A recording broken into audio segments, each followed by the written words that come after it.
So guys, for the first method, you're going to head over to search and type in troubleshoot settings. Click on it.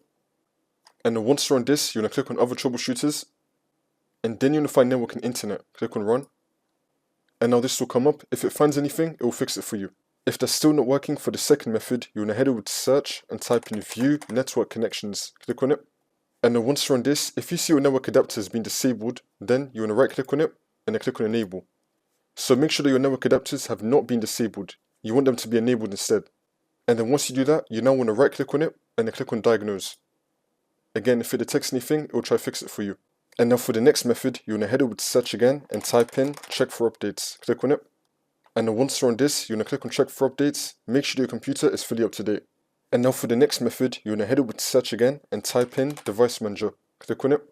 And then once you're on this, you're going to expand network adapters. And then you're going to find your network adapter. You're going to right click on it and then click on update driver and then click on search automatic for drivers.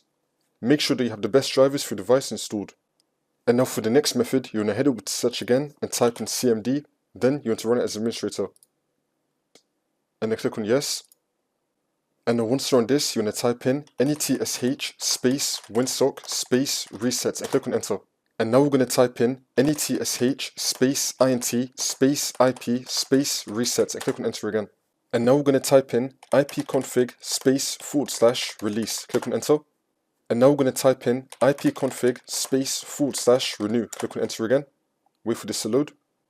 And now for the last one, we're going to type in ipconfig space / flushdns. Click on enter again. And then once you've done all of that, now you're going to head over to search again and type in network reset. Click on it. And then once you're on this, next to network reset, you're going to click on reset now and then click on yes. It's now going to restart your computer in 5 minutes automatically, or you could just restart it yourself and then the problem should be fixed.